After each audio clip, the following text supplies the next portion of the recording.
welcome to the Intuitively Wild podcast. I'm your host, Rachel Levine. Living intuitively wild is about coming back home to ourselves. Here we talk about how to live connected to ourselves, others, and nature, and make a commitment to radical authenticity, vulnerability, and acceptance. On this podcast, we delve into a wide range of topics that span the human experience. We peel back the layers and talk about the things that are often not talked about. This is a space for us all to walk and wander this path of life together. Let's dig into our roots and go deep. Hello, everyone. Welcome back to the podcast and welcome to July's episode of Reflections and Intentions, our time to come together, be with each other, and reflect on the month past and set intentions for the month coming and go into the energy of what we can expect. And I simply cannot believe that it's already July. I am so excited to be in summertime energy. It feels like it's been a long winter and it kind of feels like a sigh of relief being in the summer. And for those who don't know, I've recently moved to New York and I haven't lived here for like 10 years, but I grew up in New York and I went to summer camp in Maine. And so my childhood was East Coast summers, and this is my first East Coast summer since I left. So in 10 years, and wow, does it bring back memories. I feel like every smell, every sound, it all brings me back to my childhood. And that is a really beautiful thing. And it's also a really jarring thing at times, which is kind of what childhood is. This nurturing, yet confusing and overwhelming, and this really impactful time full of so many emotions and so much feeling that we don't always know how to process and integrate and work through and express. And that has been a huge part of my path, is learning how to process and express my emotions and fully feel them.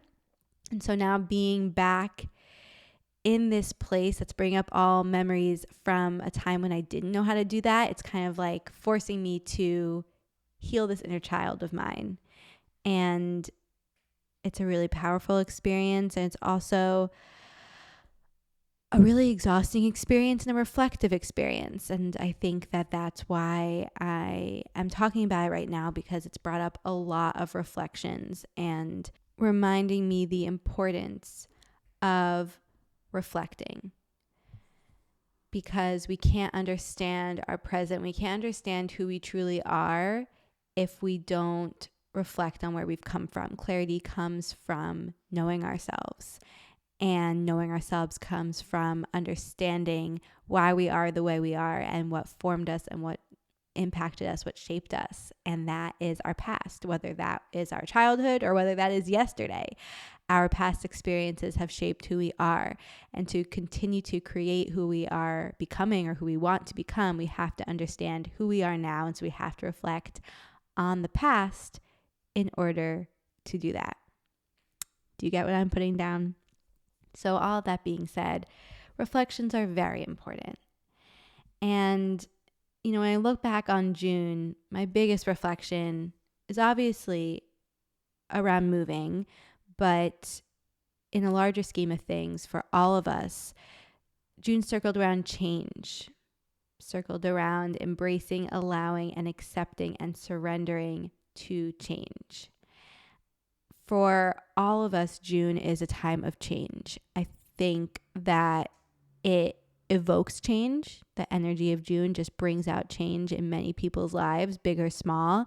But regardless of whether something actually changed in your life, there was change happening around you. The seasons shifted. I think that the shift from winter to spring and then into summer is the most dramatic seasonal shift, because winter is such an intense time of hibernation and inward thinking and darkness, not in a negative sense necessarily, just in the energy of it. It's a heavier, darker, more internal energy.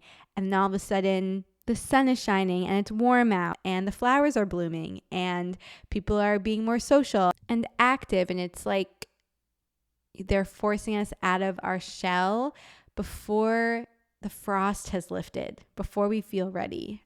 That has been my experience this time around, at least.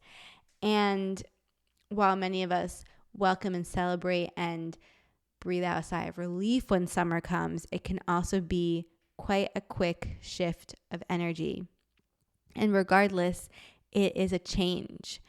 And the seasons changing can be a reminder of instability and ungrounding, because change is scary. We all have some sort of negative association with change and some fear wrapped up into it. Even if we love it, even if we embrace it in many aspects of our lives, there's an element of change that feels scary. And that causes us to react.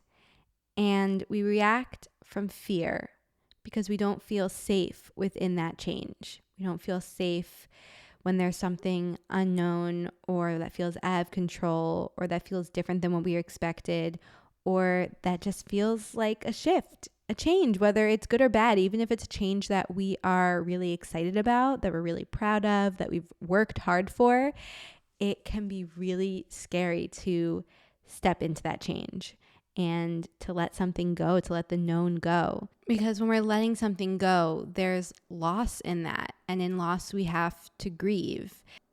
One example I feel like that really paints the picture is when if you become a mom. Yes, you're so excited to have your child and start this new chapter of your life, but you're letting go of this other version of yourself that you can never get back. And there's grief in that, even if you are 100% excited about becoming a mom. Same with getting in a relationship, saying you're moving in with a new partner and you've been looking forward to this and just so excited about it. And yet you're grieving the loss of living on your own and being single and that season of your life, even if you're so ready to be in a relationship and move in with your partner.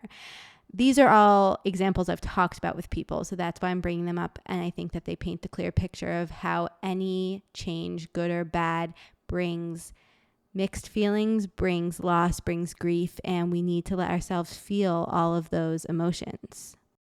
And everyone I talk to, in any capacity, whether work or friends or family, everyone was going through some kind of shift and change throughout June.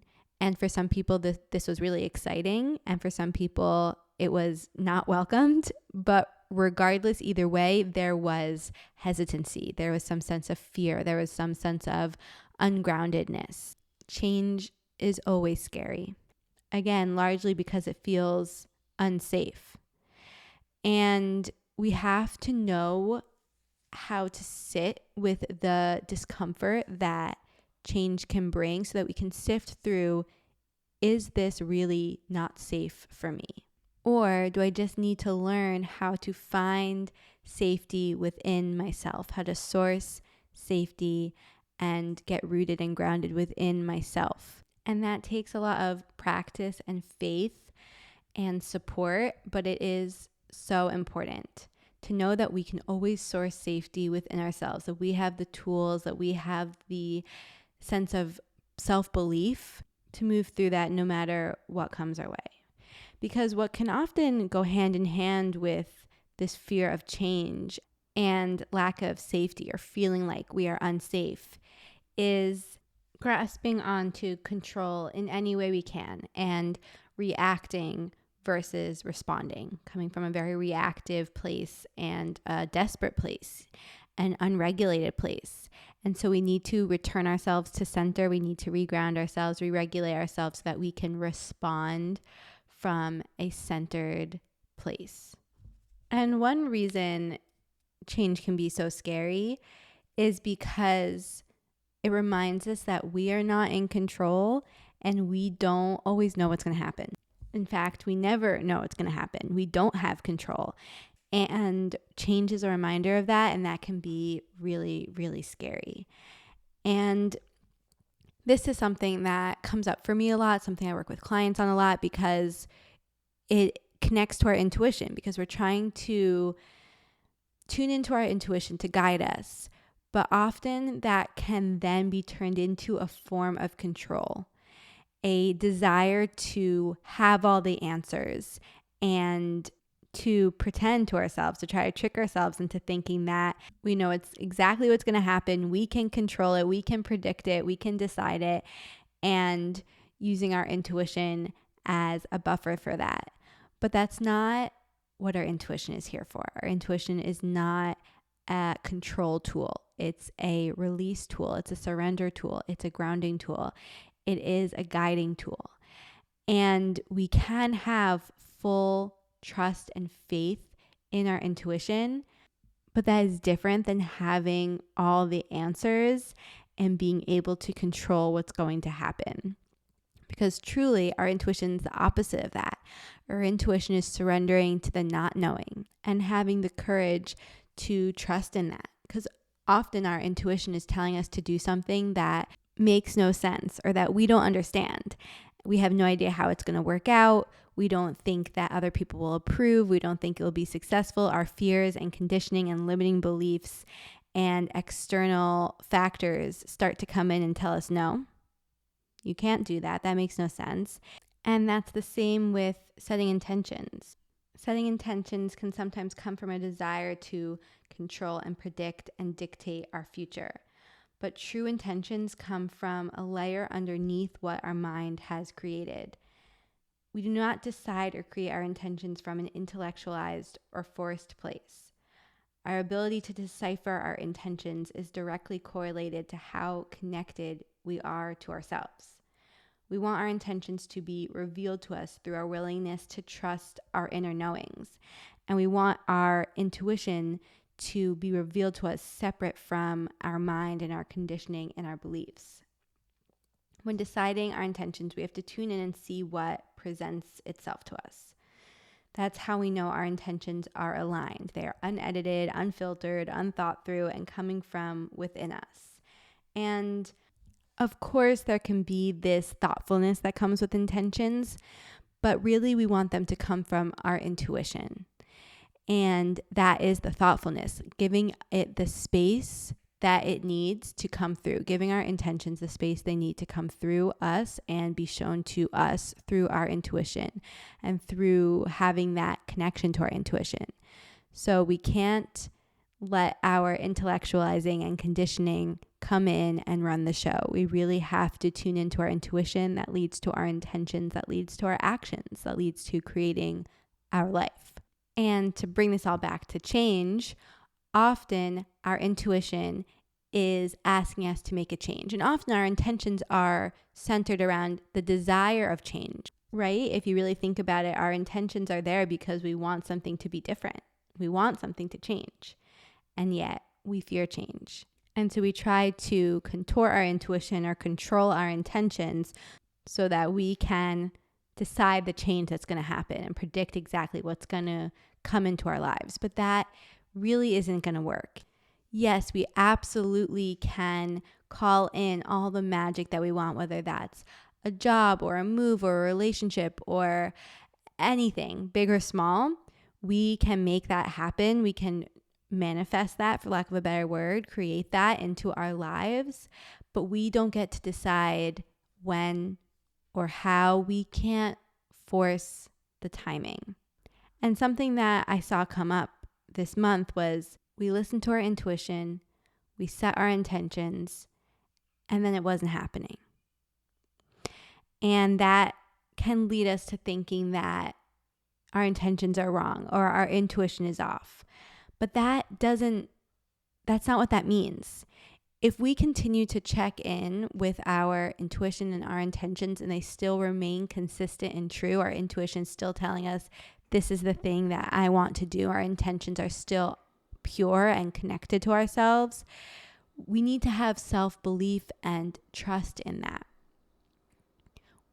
It's okay if it takes longer than we think or if it doesn't happen how we expected. And it's okay to have self-doubt. That doesn't mean that something is wrong with the intention. It doesn't mean that something is wrong with us. Clarity can come with the self-doubt. When you stay with it, when you lean into it instead of trying to shut it down or change it, then you can continue on that reflection process of knowing yourself better. And that clarity can actually lead you deeper into the process of uncovering this manifestation, this desire. It can lead you closer to it. Self-doubt is not the opposite of self-confidence. Self-doubt is a portal to deeper self-awareness. And when we push away self-doubt, it can be because we're afraid of what that self-doubt will reveal to us. Or we can immediately think it means that there's something wrong. So it can either lead us to shutting it down or, again, coming back to that reaction versus responding and just making changes or changing our intentions or letting go of what we want because we think it's not right for us or it's never going to happen or we were wrong. But really, we just have to stay with it. If it continues to be what we want, what we know in our heart is our desire and meant for us, then we just have to trust. We just have to stay with it. We just have to keep going and letting the clarity come in time and knowing that the unknown and the change that is happening for us is part of the process. There's a quote by Carl Jung, and it says, "If the path before you is clear, you're probably on someone else's," which I think is so beautiful and really impactful for me, really speaks to me because I'm constantly seeking clarity and I want to figure it out and know the right next step. And because I want to do it, I want to take the action, I want to make the things happen, but I don't have the clarity and my path doesn't look straightforward and I can't see around the next curve. And so I just have to wait. I just have to take the next step forward that I can in this moment and trust that the clarity will come in time. And the path is laid out by my intuition and my intentions. That's all I can do. Tune into my intuition, create my intentions, take the next step, and trust that the clarity and the change and the results will come with time. And so I'm curious what this is bringing up for you when you reflect. What change occurred for you in June? What lessons did you learn from this process of change? What was the hardest part for you? What surprised you? And what were you avoiding? What felt unsafe? What felt ungrounded? How did you handle that? And what self-doubt came up? And why? How did you respond to that self-doubt? How can you tune back into your intuition and your intentions and really trust them? Lean into the faith and let self-doubt be a catalyst for deeper self-awareness and understanding and self-trust versus turning it against yourself. If the path before you is clear, you're probably on someone else's. If the path before you has no discomfort and no unknowns and you never doubt yourself, it's probably not your own. And of course, it's not to say that we can't trust a season of confidence and clarity and groundedness. I mean, that's so beautiful. We welcome those seasons. But we have to also have just as much self-trust when we are in the seasons of unsteadiness and cloudedness, because often they're not separate. We can have clarity and groundedness in one area of our lives and complete unclarity and ungroundedness in another area. And it's about finding the way to stay rooted within yourself amongst it all. So our intentions for July, or at least my intentions for myself and the Intuitively Wild community and the energy that we will be putting out, is to continue to tune into our intuition, to inform our intentions, and let that impact our actions, and to not let self-doubt get in the way of self-belief, and to not let lack of clarity get in the way of our confidence. And to trust that our intuition and our intentions will pave our unique path, even if we don't have the clarity, even if we have no idea what's going on, if we have no idea how it's going to happen or what's going to happen or when it's going to happen, as long as we keep taking those steps of faith guided by our intentions and intuition, it will happen.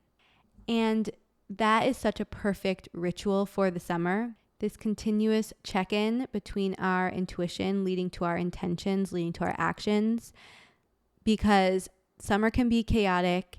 It can be a lot of energy. There can be a lot going on. And it's also a time of nurturing our beliefs and our goals and our confidence.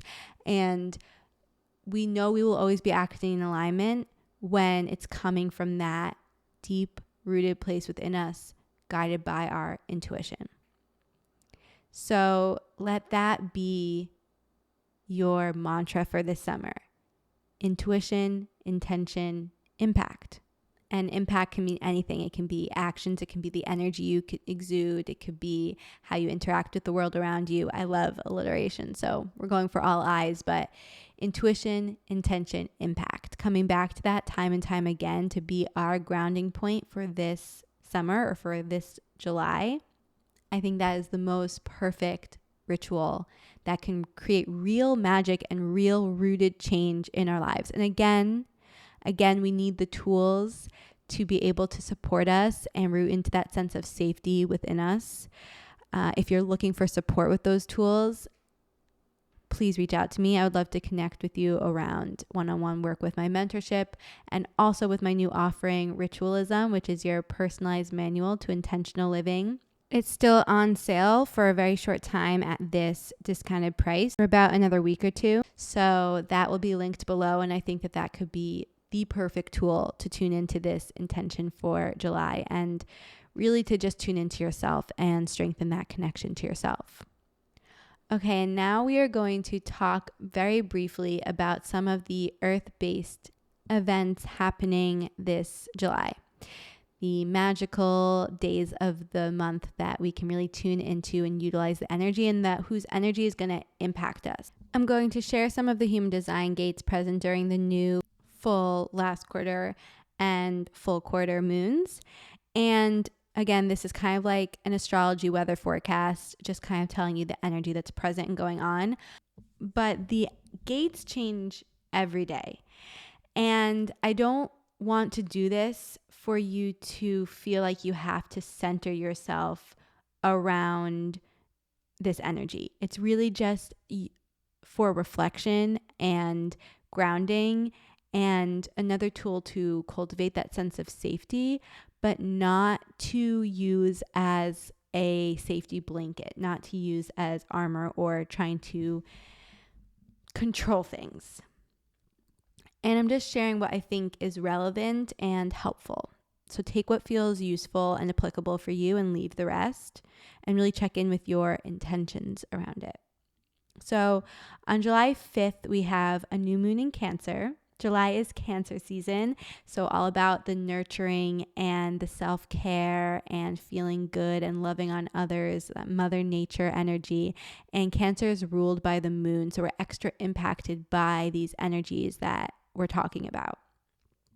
And July 5th, we are experiencing energy from gates 39 and 53, and these are gates that are in the root center.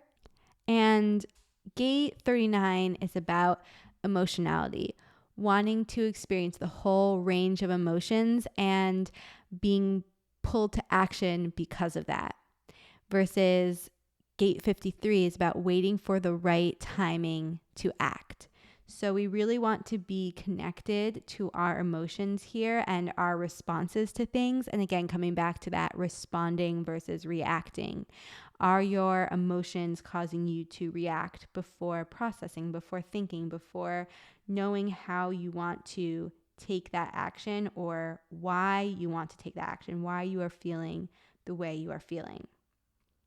And it's not bad pressure, but you might be feeling that pressure to take action. So just remembering that and letting yourself trust that you will know when it is the right time to act. And then July 13th, we have the first quarter moon, and this is connected to the splenic gates 57 and 32. So the spleen is where our gut instincts lives, that quick gut hit of yes, do this, no, don't go there, yes, trust this person, that kind of intuitive knowing. But it's also where our fears live. And so gate 57 is related to the fear of the future and the unknown, and a fear of being secure in the present. So we're talking about coming from this place in June where we felt this need for safety and wanting to have that control. And this is really related to that, because this gate can bring about a paralysis, a overwhelm, because we are so concerned with what is going to happen from a decision that we just don't take any action. We don't make any decision. But this gate, the gift of it is that it brings about this powerful, clear intuition around what is happening in the moment. And this knowing, this connection to our intuition is meant to guide us through the uncertainty of life. Even when the future is unknown, we can really trust what our intuition is telling us. It's known as the most intuitive gate in the entire chart. And whether or not you have it present in your chart consistently, you will have it present on this day around this time. You can tap into that energy. And so staying connected to your intuition will help you overcome this fear. And it can allow you to assess what is truly safe and okay and right for you in each moment.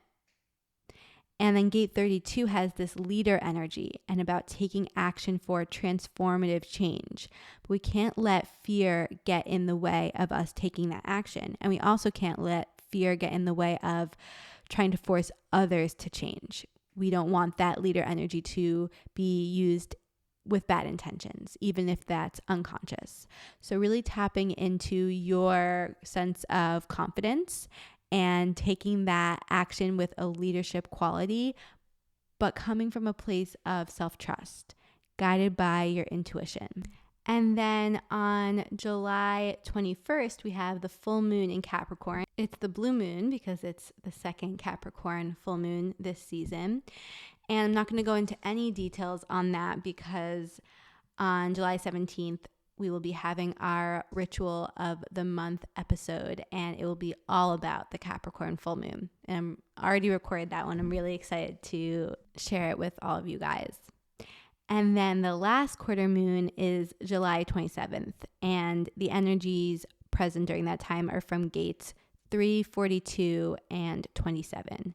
All of three of these gates are in the sacral center, and in some way, shape, or form, they are related to taking action with intention and in the right timing. So again, this really relates to the theme we were just talking about. Knowing why we are taking action and if we have the capacity for that action and if the timing is right. And if we take action in alignment with all of those things, we can have a huge impact on the world around us. Gate 3 is all about mutation and transformation. And gate 27 is all about responsibility and taking care of the tribe and taking action because of that. And gate 42 is about finishing things, coming in and taking initiative and finishing a project that needs to be done. But they also all relate to self-sacrifice and burning ourselves out and feeling like we need to prove ourselves and prove our worth through these actions. And so these gates, this energy is only implemented successfully when we are doing it with the right intentions and trusting our intuition to lead us to that place. And again, this is coming from the sacral center. So it's going to be related to responding to things and being okay with waiting until you have the response to go and do. And trusting that your energy will tell you when that is correct and your intuition will tell you when that is correct. So actionable, applicable ways to bring this into your life is to come back to that mantra of intuition, intention, impact. And it's not just something we repeat to ourselves. It's something that we embody and put into practice every day. That is part of the ritual. Sitting down and tuning into our intuition, then letting that create our intentions and letting that lead to our impact, whether that's an action or a way that we go about the world, because that will ensure we are acting at the right timing for the right reasons with the right energy, and allow us to navigate this energy in this month with more ease and confidence and alignment. So with all of that being said, I would love to know how this lands for you guys, if this rings true, if this feels supportive and useful, if this brought about some reflections or insights, or if there's something else that came up for you in June or different intentions that are coming up for you around July. I would really love to hear and have a conversation about it. I think it's so helpful to talk to each other about what is happening for us, because it helps us embody it, integrate it, and understand it on another level. So please feel free to reach out. Again, if you want more support or guidance or tools from Intuitively Wild, we have Ritualism, our new guide. We have the mentorship program, one-on-one work, and we have our new Substack. And of course, you can always connect with me on Instagram or through my website. All the details for all those offerings and connection points will be linked below. I really hope that you guys check them out. And if you loved this episode, if you love the podcast, if you love Intuitively Wild, it is such a support if you like and review the podcast. It helps so much, and it means so much to me. But you just being here and listening means so much to me. I'm so grateful for all of you, and I will see you all soon for more magic. Thank you so much for joining me on this episode of Intuitively Wild, the podcast. I hope it helped deepen your connection to yourself, sparked some insights, and inspired you to live intuitively wild. If you enjoyed this podcast, it would mean so much to me if you would share it with others and leave a rating and review. And please reach out to me. I would love to connect with you. I will see you next time for more magic.